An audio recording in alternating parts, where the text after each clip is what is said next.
She's an award-winning writer, a hunting guide, archery and rifle instructor, keynote speaker, and all-around outdoors woman who encourages you to get outside, hunt, fish, shoot, and savor all that life has to offer. And now, here's your host, Mia Anstine.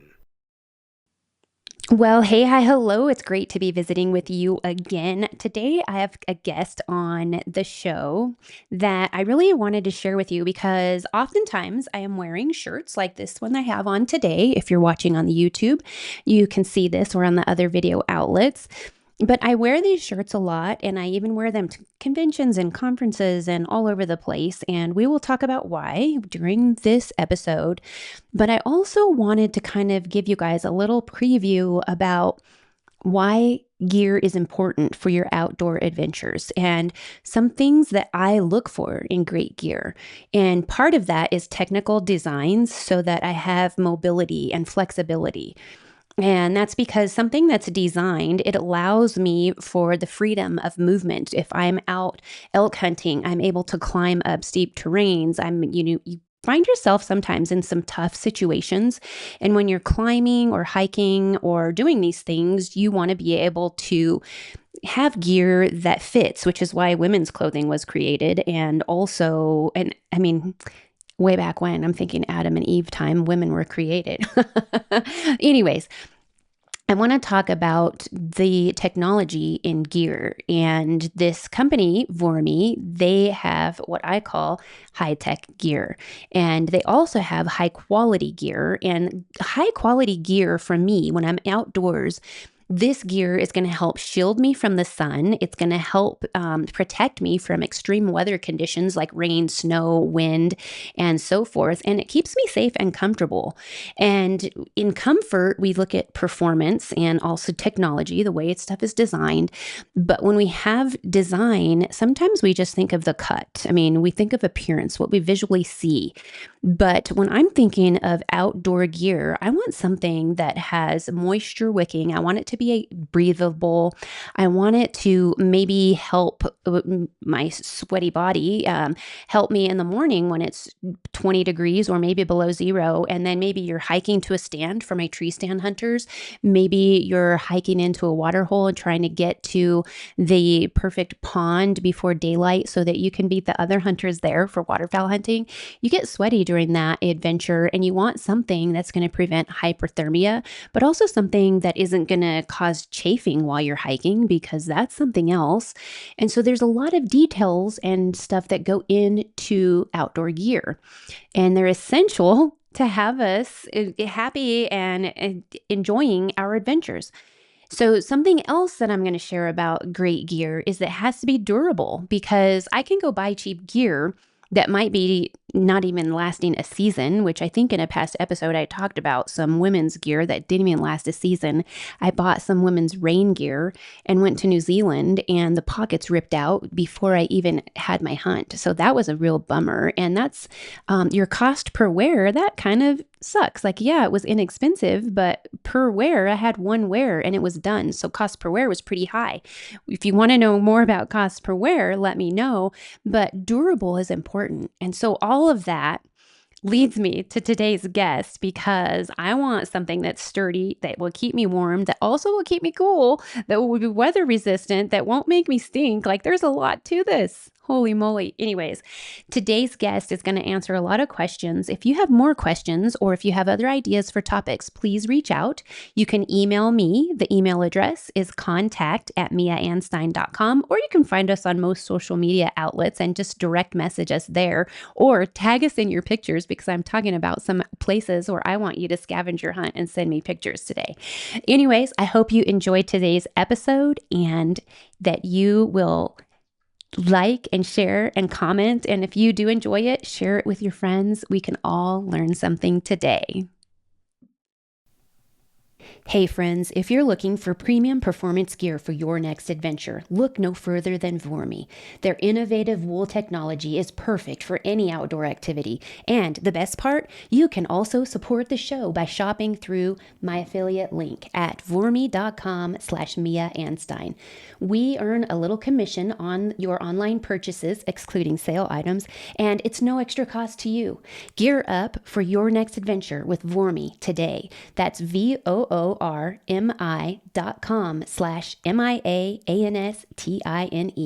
Voormi.com/Mia Anstine.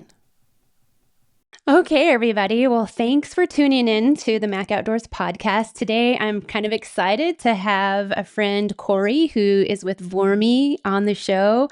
And I'm excited to learn some more about you, but also a little more about Voormi, which is some gear that I wear all the time. And a lot of people have asked me about it and such. So hopefully we can learn a lot more about that today. But Cory, would you please introduce yourself and let my listeners know who you are and what you do? Yes, my name is Cory Craven. I'm the wholesale and outdoor field rep for Voormi, based here in Pagosa Springs, Colorado. We are a hometown clothing company.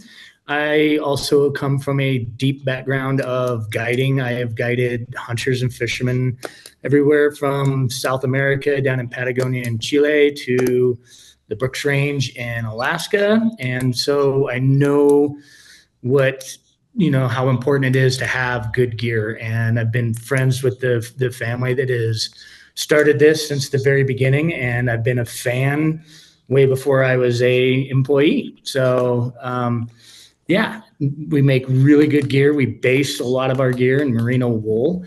All of it has got some kind of merino wool in it. And we kind of take wool and put it on steroids and do some great stuff to it.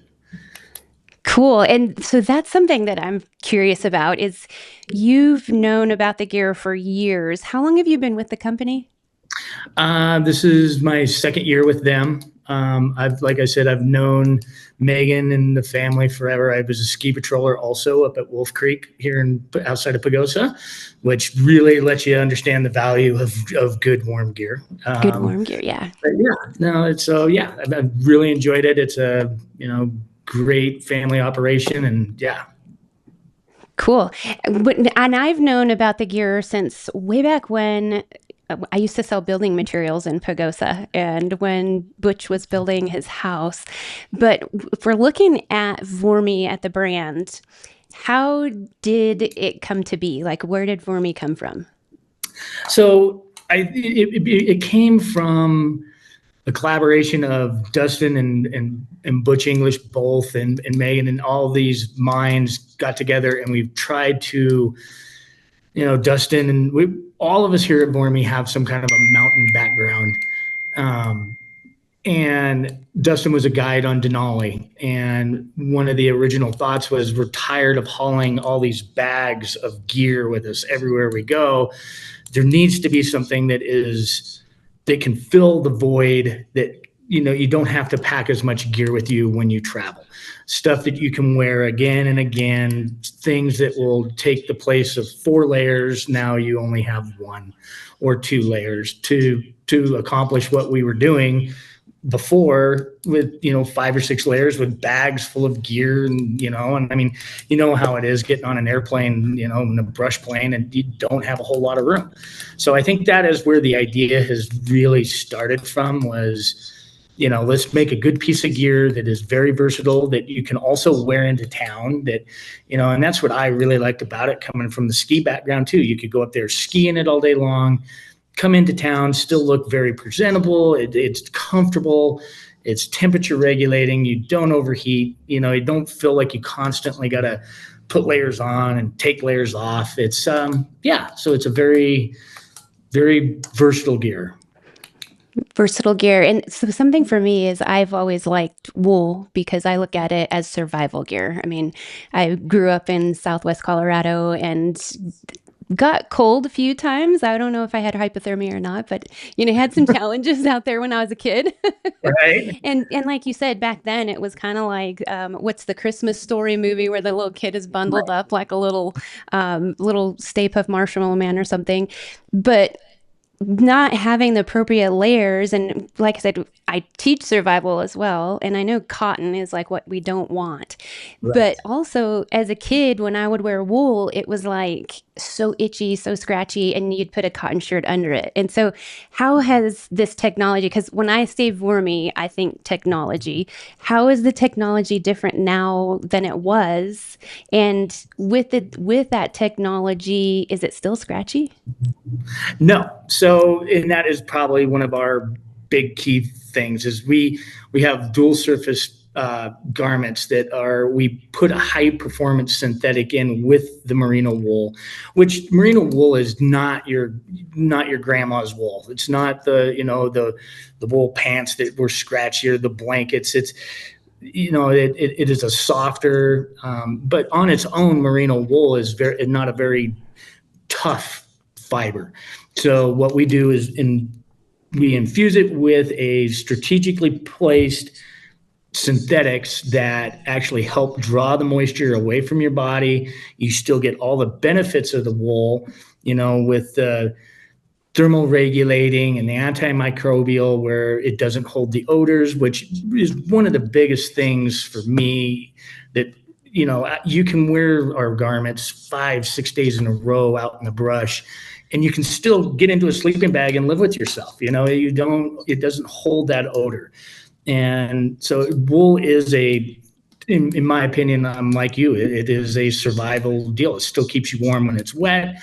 Yeah, it's one of the pieces that you'll grab every time you leave the house. Yeah, and what is it that's making it not itchy like the old wool that we think of traditional? What's the difference? The way that we process the wool, and number one, it is debarbed and the lanolins are taken out of it. So I haven't had very many, maybe nobody that has had an allergic reaction to the wool where they've said that they've had allergic reactions to wool in the past. What it is the synthetic is against your skin. We have a dual surface technology. That is our technologies like you were talking about. We have numerous different layers. I wear these garments all the way from spring all the way through the summer. You're wearing one of our river runs right now. I see, they keep you cool. They're super fast drying. Everybody thinks, oh, wool in the summertime? What are you crazy? Like, no, it helps keep you cool.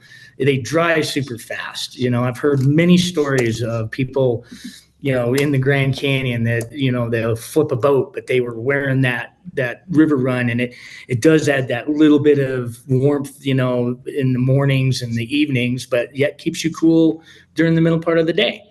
And then, in the fall, you have to step up your layers a little bit, and we have layers for that too. It's funny that you say that because I've told you before, and my listeners know that I wear wool pretty much year round. And the wool, when I talk about that, is the Voormi. Yep.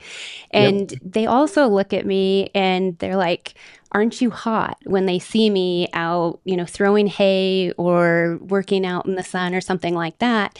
And of course, if the temperature's hot, you're going to be hot. And yeah, I might be sweating, but I look at stuff for the UV protection. And then they look at me and they're like, but you're dark skinned. And it's like, well, I can still get sunburned. I can still get skin cancer, all that kind of stuff. And it seems like not having the sun like beating on my skin, it feels so much better. And you talked about this hoodie, and it's so soft, and it's, as soft as a cotton shirt to me. And it's funny that you say that because I didn't really plan to wear a Voormi for today. But if the listeners go back and if you watch the YouTube replays and a lot of the videos, I'm wearing a Voormi shirt.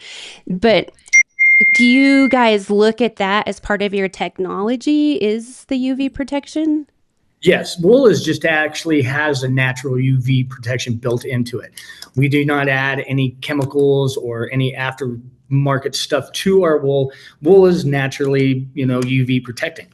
And it does, it works. It works great. I wear one as a base layer in the middle of the winter too, because it keeps the moisture away from your skin, keeps you dry. If you're dry, you're warm. That shirt you're wearing right there is one that I keep on pretty much year round. Year round. Okay, and so I have a question because me being a girl, do you have a lot of women customers? I mean, you guys have a women's section, obviously, but do you have a lot of women customers, or what's the target audience? Is it men and women? It is men and women. Yes, that we have a very big. A lot of the CrossFit people here in town, they love to wear our stuff because it is that antimicrobial. You can wear it; it doesn't hold the odors. You can do your things again and again, and you hang it out to dry and let it air out for a bit, and it's ready to go the next day. And again, like we do certain things. We have garments that have an extra layer in them too, our core fabrics, which, we'll talk about, like going into the fall, you'll have to we go another layer deep. So our core fabric is, again, like I was talking about, our technologies with the wool on the outside, synthetic on the inside, strategically placed that draws the moisture out. The core fabric actually has a third membrane in there that is, if you look at it like an Oreo cookie, it will have the synthetic against your skin. There will be a membrane woven through the wool. And so you still get the benefit of the wool, but it'll also, it is allowing us to do all kinds of new, crazy, great things with this layer that is in the core fabric. It's windproof. It adds another layer of water repellency. So it just, like I said in the beginning, we've taken wool and put it on steroids and done some great things to it. And it lasts forever too. Some of the garments I've had since 2014, 15, I have base layer bottoms. I used to go through base layer bottoms when I was guiding elk hunters. Every year you'd go through a set of base layers, and I still have some. It lasts for a long time. That's one of the big draws also to us. Yeah, absolutely. I have to agree with you on that one because I have some other gear. I don't have it anymore. I shouldn't say I have it, but you would get sent as a rider stuff to review. And there's this other wool type gear that it didn't even make it through a season before it looked like Swiss cheese. And it was like, wow, how is this supposed to keep me warm? And you can't even get your legs into the legs because there's too many holes in there. So this is something that, as for the listeners, as Cory's saying, I have shirts too that I've had for, I would say, almost 10 years. It's been a long time. And this is why I always share it, is because I try to share things that I can testimony and agree with without saying, well, yeah, and, being forced to give my opinion or something. Like, if I like it, I will tell you about it. So that's right. my little soapbox about it. Well, but go ahead. For the hunters in the group too, I have our concealment colors, and what we can do with that, we don't print. We're able to weave it from the base up, right? So it's not a printed on different kind of patterns that you get from other companies, that it'll fade over time or reflect the sun, to where if you're walking through the woods, it looks like a mirror shining back toward you. Wool absorbs that light, just like the UV protectant in the sun shirts. So I've had numerous stories of many guides or hunters around that they say that this is the most amazing piece of hunting gear that I own, because the animal, they can't smell you, and they're looking through me. It doesn't reflect that light. You become part of the woods that you're hunting. It feels right. It looks right. It blends in very, very well. Yeah, and that was what I was going to ask you about, is the colors. And you talked about kind of hunting gear for guides and stuff like that. What other options do you have in the lineup of products? So, we start, I was going to explain through the spring. So the way that I'll dress with our garments in the spring is wear one of these river runs that you're wearing. I always have one next to skin.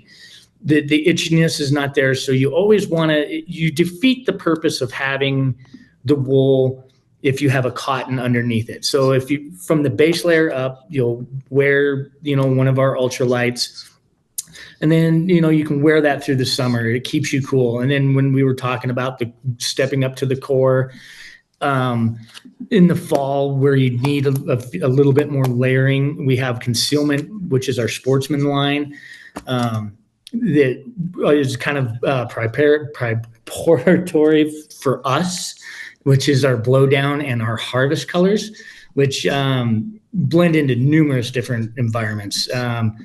And then we go on into the wintertime where, we operate in very cold weathers at the ski areas and stuff like that. And that the wool just works really well, like I said, year round. In the women, it's fashionable. Like I was saying, you can wear it on the ski area. You can go to dinner in it. You can, it's just something that you can wear. Very versatile. Definitely very versatile. With the blowdown and the harvest, are they geared toward one or the other, or just any type of field or hunting? What's the idea behind those?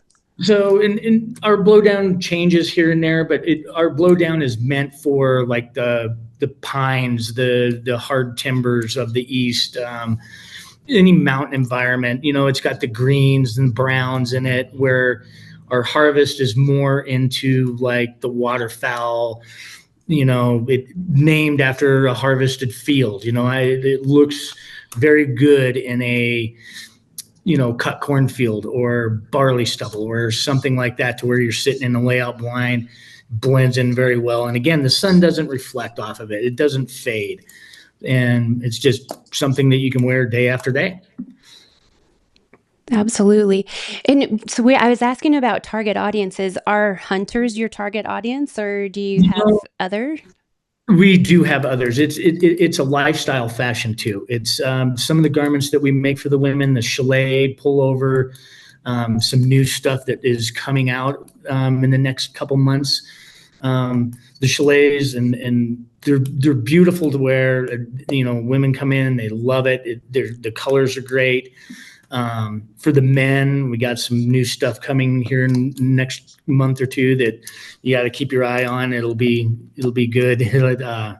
Dress jackets, everything, that you would wear into town and stuff like that. So the dress jackets are coming, or that's something you have already? Yes, maybe. Maybe. Is this for men only, or? No, the women love them too. And that's our Burrow Creek jacket. And that, I don't know when they're going to be here, but they're going to be here soon.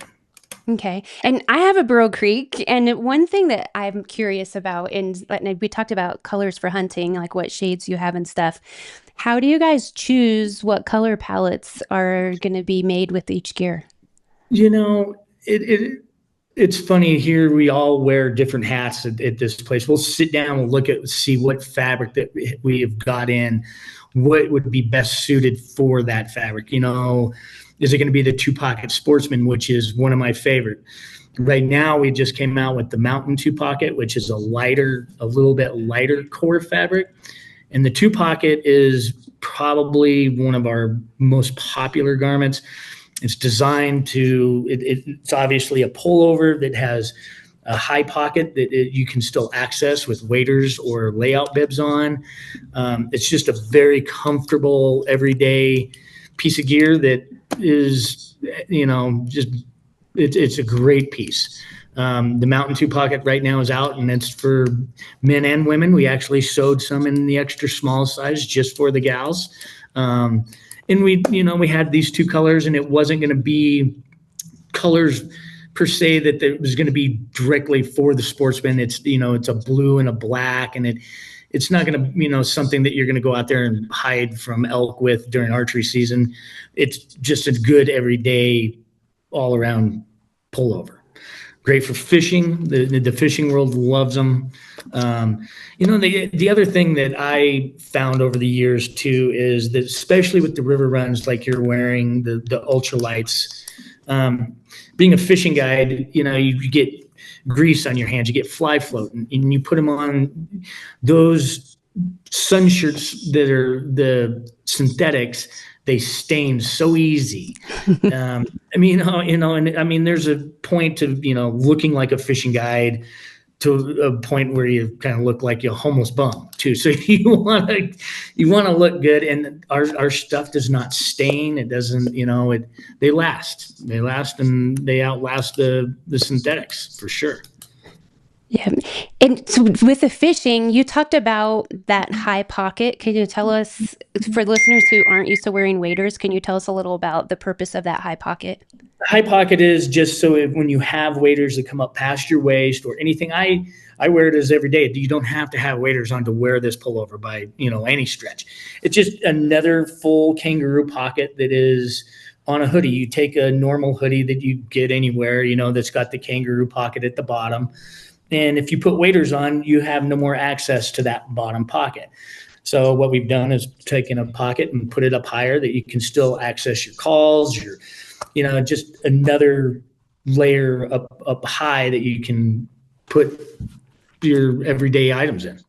Yeah, and I think of that because, of course, when we're fly fishing, we wear waders sometimes, and as you're saying, like there's nowhere to put anything because you don't want pockets down below in a wader. But Right. also, I mean, next week, 2 weeks from now, is waterfowl season here. I guess it is duck season, but the geese are what's around for me right now. Right. And so I'm going to be putting my waterfowl waders on. And of course, pockets are always something that I'm looking for. But then also, I mean, I have a lot of friends that snowmobile and I snowmobile. And so that it's pretty cool to be able to have another layer. And I feel like when we're skiing or snowmobiling, we have, layers upon layers. But if we have a good base layer, like you mentioned, that pocket's going to be great without having to be another Oompa Loompa. It is. And like I said, it's and it's made out of our core fabric, which does have that windproof, very, very water resistant membrane in it. I mean, I've had it out on the lake, you're in a boat, open winds, you're, doing 30, 35 miles an hour down the lake and you feel no wind, to make a soft shell garment that you want to wear, everybody loves their hard shell, and they have that purpose to where, when it's raining like crazy, which we do make an amazing 3-layer laminate rain jacket and a pair of bibs that are maybe some of the best waterfowl bibs on the market right now. And they are a laminate, but you don't want to wear them. I don't want to go in and have dinner and sit down with my V1 rain jacket on. It is, it has its purpose. But with that 2-pocket and our core fabric, it adds that windproof, water resistant membrane that you don't feel like you're wearing a rain jacket. Yeah. And so the bibs, are there men and women bibs, or do we have extra small bibs for women? We do not have extra small bibs for women. We have small through double X in the bibs, and they are full length zips on the side, built-in gaiters on the bottom. Our wool batting is part of it too, and it is a really good insulator. We make a vest also, which is called our variant vest. It's reversible, and that one is a men's and women's. It's a reversible vest with our core fabric, and it has our wool batting in there.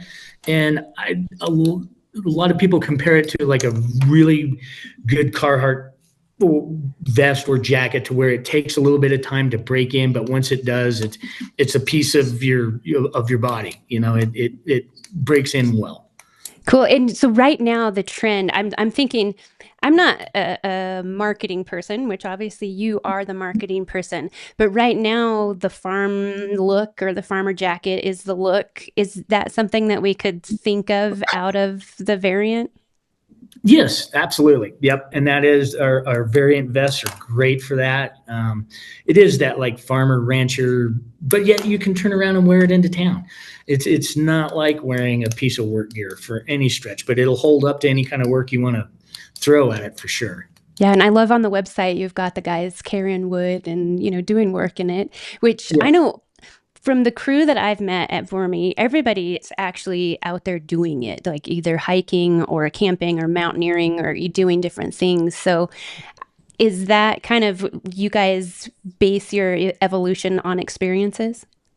Absolutely. Yeah. And I think that's what is probably the founding focus of this company is we've all, like a lot of us all have some kind of little input toward like, hey, I think this pocket should be moved over here, or, hey, I think the sleeve should be a little bit longer. We do. I mean, like I said, Dustin, and from everybody that works here, have either been guides on Denali to running hunts down in the South to hunting geese up in Canada to hunting and fishing and climbing all over the place. And which kind of leads us into our next little bit, which 2025 is going to be really exciting for us. We're doing some things with our core fabrics that are going to be pretty exciting. You're just going to have to watch, and it's a, clothing hasn't changed in so long. That's one of our founding focuses, is like, everything in the world has changed, everything from your cars to your cell phones to your, everything. But clothing has stayed the same. It's been stagnant. And we're looking at like innovations toward making clothing do something for you. Like it has to help you. It's been stagnant for so long. We want to change the game. And that's what we're kind of, our focus is changing the game and the way people look at clothing anymore. Can you give us any sneak peeks or previews to kind of what you're looking at? No, you'll just have to keep, you will have to keep in touch. We will have to keep in touch. And we'll keep in touch. For the listeners, I subscribe to Voormi's email newsletter, and so I was able to pre-order my Burro Creek jacket. I didn't get my Wolf Creek jacket ordered soon enough, and so I missed it. But if you subscribe to their newsletter, you kind of get the heads up on some of these things. So Absolutely. we'll put links in the show notes to all of that for you, so you can kind of keep up on it as well. But Cory, you keep mentioning like Denali and Alaska and some of this stuff. Can you tell us a little about some of your adventures, either your personal adventures or guiding adventures, or like, I'm wanting to know more about this. Well, I mean, yes. I've been a fishing guide. I started when I was 17 years old. Went into the Selway Bitterroot Wilderness in Idaho, and learned how to pack horses and do all that stuff. I, kind of went around the college thing and started doing things I loved right off the bat, which that's what I loved about the hunting and fishing part of what we do, is it is taken me and all of us to so many beautiful places. I mean, our hobby is our hobby, and we love to hunt, we love to fish, but it has taken me to South America, where, I was a Chilean resident for years down there, and I would spend the winter down there, which is their summer, guiding fishermen and being part of a culture down there that their main export is wool. I mean, those gauchos and those wassos down there, they live in wool ponchos, and to watch how they dressed and everything in that culture was amazing to me. Like everything from the asados to, the Don Mario Toro, the gentleman that owned the ranch that we guided on down there, never drove a truck. His wife had a truck. They just got electricity in 1984. It was like stepping way back in time. They cut their fields with a hand sigh, their hay fields, and they still used ox and cart. And it was, but they relied on that wool. That wool was their made, with their poncho, and they would wear it in the rain. And, but that was, I think, my main drive was, seeing all these beautiful places that these hobbies or, activities have led me to. The Brooks Range in Alaska, another absolutely beautiful place. It's been I would not have traded anything that I've done so far. That's for dang sure. Yeah. And so were you guiding fishing or hunting or both? In South America and Chile, I was guiding fishermen, which was a lot of fun. Big rivers, beautiful rivers, mainly trout. They have rainbow trout, brown trout down there. Tend to be really, really big brown trout in places. And then in Alaska, I was guiding for Dall sheep hunters up in the Brooks Range, which was a lot of fun. I don't know if that is something that I'd want to do for months on end anymore, for sure. I mean, it is, sheep hunting is a lot of hard work. And again, there's another, you come to expect a lot out of your gear when you're pushing yourself this hard in these environments. The stuff that you're using better hold up, which is why I ended up here with this company, because it does. You can rely on it. So, Right. yeah. And you're talking about going up to Alaska, guiding Dall sheep. And earlier you mentioned not having to have as many layers. And for the listeners, can you explain why that's important on some of those trips? What the having Absolutely. less gear? So, number one, plane rides sometimes. I mean, it's, $1,500 for a plane ride, and there's, it doesn't matter. You only got a set amount of room, so you can't be packing everything, but in the kitchen sink. Same way with horse packing. You can't bring everything with you. So if you have those garments that you can rely on time and time again, and you start to learn how to dress with wool and learn that it doesn't take as many layers to do what we used to have to do, you can shrink the size of your bags or your luggage or whatever. Again, our stuff is amazing travel gear. Just to get down to South America, to get down to southern Chile would take us, well over 2 days of travel. Everything from international flights to in country flights to being on a bus to being and so you're wearing the same thing for 3-4 days in a row, and being able to do that in our garments it makes it a little bit easier. I'll tell you that. It's still an adventure to get there, but it makes it a little bit easier. Yeah, and it's interesting that you say that because also I'm sure everybody's lost a bag. And I don't know, my listeners, you guys can comment on social media or somewhere. Let me know if you've ever lost your bag because I know I've had that happen.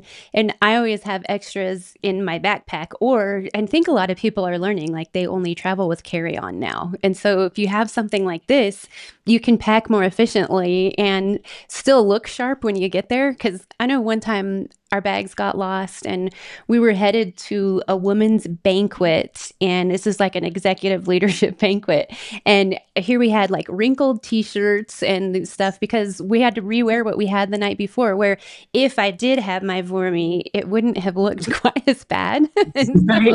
so this is travel tip 101, like stuff that in there, you pull it out and you can turn on the steam in the shower, the stuff falls out in a second, like you don't even have to wet it and you look great. Right. Right.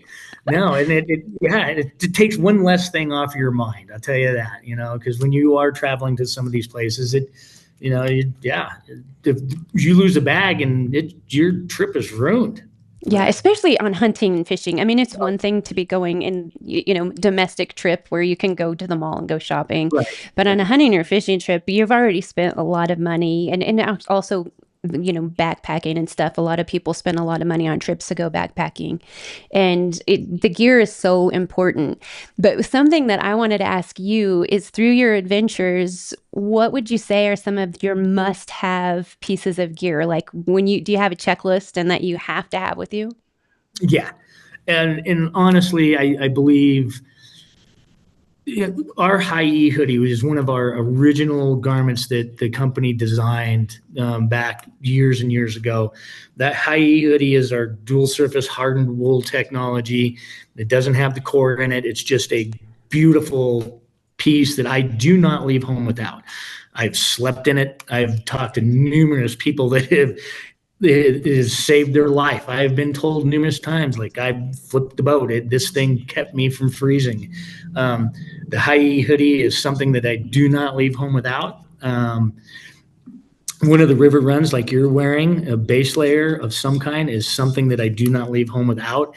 Again, just because it is versatile, you can use it again and again and again. So those are two of the pieces that I really do not leave home without. Yeah. Absolutely. Is there any other gear that you take? I mean, besides the Wormy stuff? Yeah, it depends. Like going down there to South America, going down there fishing, we would have to travel with, everything under the sun, which you got to bring your fly tie and stuff. You got to bring this, but because there's no place down there to go, there's no local fly shop in, Chaiten, Chile. you have to go prepared. You better, it can't be getting on your clients too hard about losing a fly. So you have to have stuff to go back and tie with. Let's see, some of the things that I don't leave home without. Honestly, A Leatherman. I cannot live without my Leatherman. You and Hank. He always has his Leatherman. What kind of Leatherman do you take? I actually the one that I have right now is like the Leatherman Super Tool. And it's, I don't need a million gizmos. I just need, I get used to having it there. When it's not there, I'll reach around and it'll be gone. Sure. So those are secret gear tips that people have, is, different tools, stuff like that. And with your personal adventures that you've been taking, you're still guiding, and can people book trips with you, or are you just doing Voormi, or how's that I working? am just doing Voormi. I do a limited run. I call it my celebrity guest appearance over on the Rio Grande over on the other side, and I'll go take part in that for a little bit. But no, I'm very happy doing what I'm doing right now. Like I said, I would have not changed what I've done in the past for anything. Everything from ski patrolling to ski patrolling was a life-changing adventure as well, and that's something that would teach you, how to pack accordingly. And I was in charge of the avalanche dog rescue program for a long time. I raised one of the avalanche dogs that worked up there, and we were always thinking ahead of time, like, okay, here's a 24-hour pack. What happens if a helicopter does drop you off and you can't get out and you're going to spend the night? What do you want? And I think that's what you were kind of getting at. Like, what do you want to have? And that's why I said I've slept in my high hoodie. That is something that, I don't leave home without. It's like my safety blanket. A stove, anymore with today's technology, the Garmin InReaches and the satellite communicators, they're affordable. That's another thing I probably would not leave home without these days. So, yeah. Yeah. There's more and more technology that's evolving, and it's kind of cool to follow. And I'm so excited to see what technology Vormi is going to have evolving. But you It'll be mentioned you mentioned good. the Rio Grande, and so for the listeners, if you don't know about the Rio Grande River, maybe you should research it. And Cory said over the hill. So Cory, do you want to tell us where you are, and where is Vormi? Where can we find Vormi? In Pagosa Springs, Colorado. This is our home base. This is where we started. We also have another retail store up in Bozeman, Montana. Beautiful downtown store location. It's kind of our flagship store, but our roots are here. We have a beautiful retail store in downtown Pagosa as well.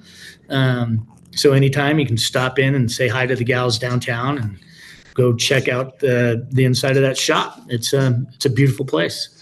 But yeah, Pagosa Springs, Colorado is what I've called home for most of my life. Obviously, I've traveled extensively, but this was always my base camp and always came back to here. Yeah. Yeah, and so for the listeners, Pagosa Springs, Colorado is also where I grew up, and then of course have traveled around and lived in a few other places. But back in the day, he's talking about going to see this building in Pagosa. They've kind of remodeled it, but if you go in there and you check it out, it was the original trading post in Pagosa Springs. So it's a historic building. It's got the old creaky wood floors, and to me, I love going in there because it's like nostalgic. And I like lever actions. I like revolvers. I like the Wild West. And when I go in there, I just have that reminiscence of the old days. Yeah. As a matter of fact, in the back in our dressing room area, we have it was an old gun safe, and there's shelves in there, and you can see where they had kept the different calibers of cartridges on the shelves. So you can ask the gals, like, show me where they kept the shells at. But yeah, no, it is a really cool building for sure. Yeah, so I challenge you, if you're listening, go in there, and I'd love to see a picture of you in the building. If you want to take a picture and send it, and we'll share it on social media. And then I went to the National Assembly of Sportsmen's Caucuses up in Bozeman, and my son-in-law is from Bozeman, so we've been up there and toured around some of their historic locations. But when I got up there for this conference, I was like, I gotta go see the Wormy shop. So I messaged Megan and I was like, "Are you there? Can I come see you?" And got to go stop in and get a tour of that shop and check it out. And that's a really cool shop too. I love the way the marketing of it, how you guys have it all laid out. Yeah. What's the idea behind the layout of the stores? I don't know a ton. Like, I know that the Canyon Wren, which is back in the day, they used to name the drift boats that would go down the Grand Canyon, the original wooden dories. And one of them was the Canyon Wren. And that boat, the front end of that boat is sitting in that shop, which is a really cool feature of that shop.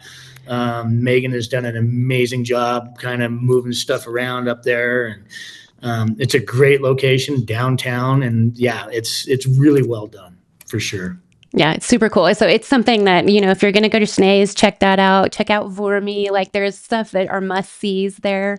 Yep. That's one of them. Yep. There's also, if you go around the corner from Voormi, there's a chairlift in Bozeman, and it has like red bars, and it says it's a good day for a good day. And that's a memorial. So if you go there, get a picture of yourself on that lift, and then let me know about who that is in memory of, because that's a really sentimental memory for our family. Very good. Very Yeah. good. So next time you're up there, Cory, go check it out, and then I'll tell I you the will have story to about check it. that one out for sure. Megan and them hadn't. I think Dylan was working at the shop at the time, and I don't know if he's still there because it's been a while since I've been up there. But they didn't know about it, so I had to tell them. And being from skiing families and stuff, they were like, "What?" So they finally went and checked it out too. Ask Megan about that one. Yeah, I did not get to see that the last time I was up there. So Yeah. Well, and I'll give you a spoiler alert. It's a chairlift that was put up in memory of our son-in-law's sister. Her name was Sage Lindsay, and she died of cancer when she was 19, and the town put that up, and it's tucked back, hidden in the side street, but it's kind of cool. that is cool. Very cool. Yeah. Yeah. And so I also wanted to ask you, I asked about the location of the stores, and we've talked a little bit about the shops. Materials might come from out of the country, but where is the product made? So we still have what we have called Elevation Works, which is here in Pagosa Springs. We do small specialty batches. We'll get our fabric in. We're cutting right now. We're cutting layers right now. One of the great things about being able to do that is we're able to bring our fabric in, do our cuts here, and there's a lot of stuff that is still sewn here in Pagosa. We're able to take some of those pieces and turn them into our accessories, our beanies, our neck gaiters, so there's very little waste. So all of our accessories, all of our neck gaiters, beanies, mittens, woolly buggers, that kind of over hat stuff is all sewn here in Pagosa. We do some work overseas in Vietnam for our ultralights, just because we couldn't keep up on it. And Vietnam is a great place to get garments from these days. It's not China, it's not anything like that. It's very well made. Like, it is very well made stuff for sure. And we do a lot of our designing, all of our testing is done here. A lot of our first runs are sewn here. We still do. Melinda is she's our head seamstress. Been with us from the very beginning. She is amazing gal. She does a lot of cool prototypes here in Pagosa, and yeah. Yeah. And so, speaking of Melinda, I teach Hunter Ed with her husband, but would you tell us a little about the history of the Burrow Creek? So yes, and the Burrow Creek jacket was designed by Melinda Vogel, and it is named after a creek off of her grandfather's homestead up the West Fork of the San Juan, which is pretty impressive listening to some of the stories that she's had to tell about. It was designed after an old lineman's work jacket when they were building Wolf Creek Pass. And listening to tales of Melinda with her grandfather, of him trekking over the pass before Wolf Creek was even there, going up and over to Creed to go mine and all these things. And that is kind of where the Burrow Creek came from. And that's how a lot of our stuff comes to fruition, is by, hey, let's try this. And Melinda will draw something up and we'll tweak a little bit of something. And yeah, that's how a lot of our stuff is getting developed. Yeah, and I'm mentioning the Burrow Creek, but as I'm thinking about it, it's probably not available anymore. It was a limited edition, wasn't it? It was. Yeah. Are you going to come out in other colors? Yes, maybe. So you said that you as employees have input. Do customers have input too? Because something Oh, I would yes. like, because I'm going to tell you what I would like, Yes. is like when I went to Bozeman for that conference, I wore my crew necks underneath my sport coats, underneath my jackets. And so what would be really cool is to be able to have something kind of dressy from Voormi that I could wear. Because the Brewer Creek, while I would say I probably could, even though it's a men's extra small, so it's not really cut and tapered. I mean, it's great for me to wear out and about, but something that I could wear to these more high-end events Oh, is yes. what for in women's size. And I'm a small woman, so We are always trying to come up with some new women's garments for sure. There will be an equal release coming out in the next little bit. Just keep your eyes on Voormi, sign up for the newsletter, go to Voormi.com. But there's going to be some releases coming out, especially like I said, in 2025 is going to be a big year for us. And like some of the technologies that we plan on doing and what we're going to be making these garments be able to do for us to help us in the, like I said, clothing has been stuck in the same spot for years. I mean, they developed the 3-layer laminate long time ago and it just hasn't changed. So we're looking to change some stuff around for sure. changes are coming. Scary. No, change is good. Some people are so resistant to change, but some change is super good. Something that I Yes. wanted to ask you, and I'm thinking of it when you were just talking, is what is the significance of the name for me? Because I think that's kind of a cool story too. So I've got a couple different ones. I've been told that it is, and I've researched this. It is a nomadic tribe that is up in the Norwegian countries.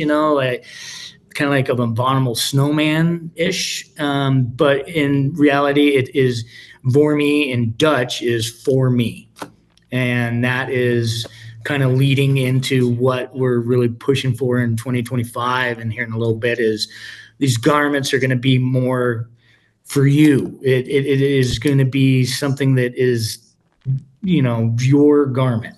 And so Voormi in Dutch is for me. Very cool. I think it's cool anyway. I like the story behind the name. I do too. Yeah. Yes. And so what is the tagline for Vormi? Do you guys have a mantra or something like that for your guys' company? Just a lot of it, expect new. We're not the same standard. The sea of sameness. We're trying to break out of the sea of sameness is what we're trying to do. Something to let us stand out, like with our technologies, with our patents on the way that we are doing our synthetics woven with the wool and all of that. So it is something to break out of. We don't want to be the company that is just changing colors of the garment for next year. Like, oh, this is the new kind of blue. We don't need another different kind of blue or a different kind of camo pattern. Let's change the workings of it. Let's change the meat and potatoes of the garment in order for it to help us. So I think that is our mantra. I think it is, we're break out of the sea of sameness. That's a great mantra because I think there's so much of the same everywhere.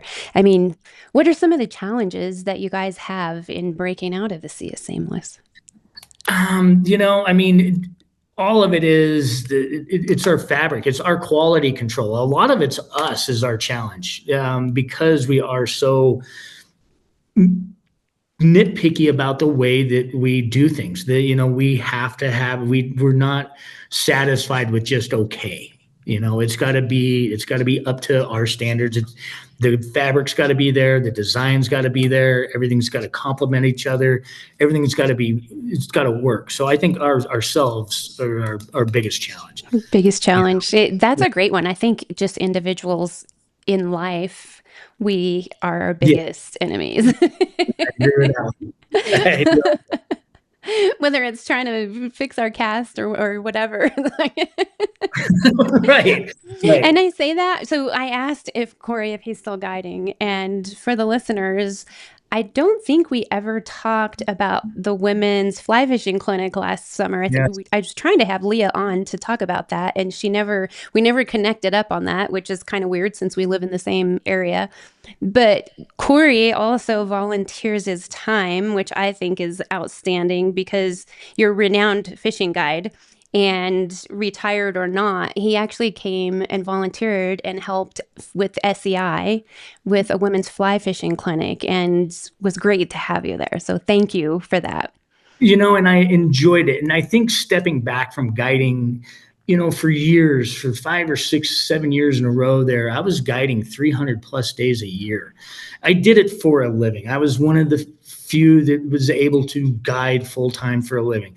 I'd go from South America, come back, and I'd start guiding fishermen here, and then I'd move into the hunting world. And I don't care who you are, you will burn yourself out if you do that. Being able to take a couple steps back, being able to be part of Voormi now, and it enables me to come out and enjoy doing these fundraisers and still passing on some of the things I picked up along the way in the world of fly fishing and hunting. It's given me a newfound little spark to go out there and do it myself again, for sure. Absolutely. Well, we appreciated it, and I enjoyed having different points of view and different guides. And when I guide, I used to write for an editor that she asked, why would you go on a guided hunt if you're a hunting guide? And it's like, well, I don't know everything, and they know more than me, or they know things in a different point of view. And with fly fishing, something I always appreciate is different words, Yes. because you can be teaching somebody and it's like, I only know these words, but if I listen to Cory, he might have a different word, and then it clicks with that person. So that's something that we can always learn. And on that trip, there actually was a girl that was experienced. She books guided trips all the time, but she learned a ton, and she really was excited to be able to learn from the group. So that's something that was totally cool. Well, very good. Very good. I enjoyed it. I did. Yeah. Well, and for the listeners, the specific event wasn't sponsored by Voormi, but Voormi did step up, and they pitched in some gear for the girls, and that was super cool.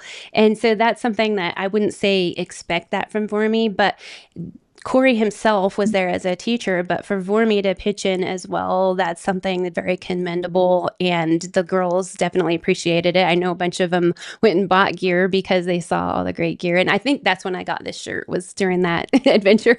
I think it was, yes. So, and they've always been so good at this. They do donations for, the National Wild Turkey Federation to, a lot of different causes and things here in town, for sure. It's fun being part of this company and this community, and we're very active. Voormi is very active in the local community here in Pagosa, which is good. It's a big, little tiny town out here in the middle of these big mountains. So, yeah. Yeah. So before I let you go, talking about little communities and stuff, I'm always excited when I go somewhere else and I see some Voormi in the shop, because I support the company, as a cheerleader, of course I buy things, but where else can I find Voormi? I mean, everybody wants to go to Amazon, and I don't know if you're on there or not, but where can we find Voormi? So it's pretty funny you asked that. I like just recently in the last week or so, we had a big breakthrough, and we are in the Shields in Colorado Springs right now. Oh, wow. Yeah. Yep. So we got our foot in the door with Shields. We also sell to about 25 to 30 wholesalers around the country, everywhere from Creede, Colorado to up in Montana. Megan's got some accounts up there, to the Midwest, because of the hunting sportsman background that we do have with the waterfowl. So there are places out there for sure. Durango, over in Durango, Duranglers is carrying Voormi. Backcountry Experience. I could go on, but yeah, and we're doing more and more wholesaling as we go, which is good to get our name out there, to just step out of the small town of Pagosa and Bozeman and let the world know about us, for sure. And you mentioned that you are on Amazon, and I've heard from other companies that that can be a challenge to be selling on Amazon. So I'm not saying go to Amazon, but you have your own website. Absolutely. And while we're talking, I've been sharing some of the pages on the website. If I order from the website and it doesn't fit, can I exchange it? Is there a lot of expense to that? What are kind of your policies for that? I mean, our customer service is great. Customer service at Voormi.com. If something doesn't fit, we will give you a shipping label, send it back. We work with people pretty well.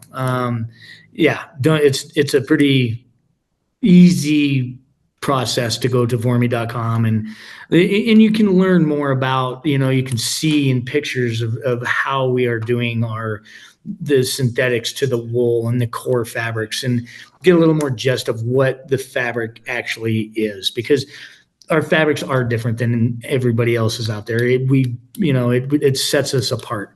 So there's a lot to learn on that website, and you can see what's in stock. And like you said, our Elevation Works, our small town one, we'll do specialty runs of certain things, and you'll be able to find that out on Voormi.com as well. Yep. Yeah, and it's something why I mention that is because in our fast world right now, it seems like people are just so demanding. And it's like, these are real people. It's a real company. You're not ordering from somebody in China, like you just said earlier, Right. like it's not Chinese made. And so for my listeners, I respect companies. I'm having Cory on here because I appreciate Voormi and I really like the products, but also if you're going to shop there, appreciate that they're real people. If you have questions, you can contact them and all of that. If you have questions, ask me and I'll figure out how to get in Right. contact, stuff like that. I don't work for Voormi, but I mean, I'm if always you happy to call, you're help. not going to be talking to a robot. You're not going to be talking to somebody. You're going to be talking to one of us. We still handle everything in house, and yeah, we like it that way, for Yeah. sure. Yep. In a small town vibe. And it's something that I really appreciate. But I also, Cory, as I said, I appreciate you and your volunteering that you've done in the past year, but also being on the show and sharing the products with my listeners. And I hope that the listeners will check it out. Yeah, I hope they do too. And thank you for having us on, for sure. Absolutely. And I'll put links in the show notes to everything we've talked about today and also where you can find Voormi. And Cory, what are some hashtags that I should be using when I'm tagging you? Because I know I just tag Voormi and there's like 3 or 4 social media profiles. Tell us about that. So I would just use the hashtag Voormi, hashtag Sportsman's group at Voormi. Any of the Voormi hashtags will work. Okay. Yeah, I used to be good at social media. Now it's just overwhelming. I mean, it changes again. It changes every day. Something that Absolutely. changes every day. Yep. Well, thank you again. It's been great having you on the show. Yes, I appreciate it, and we'll have to catch up again after 2025, and I can fill you in on more about what is happening. But yeah, just keep your eye on us. Okay, sounds good. All right, thank you, Mia. Hey, this is Lloyd Bailey, the Armed Lutheran, host of the Armed Lutheran Radio podcast, reminding you that the podcast you're listening to is a proud member of the Self-Defense Radio Network. Check out all the great content at selfdefenseradio.net.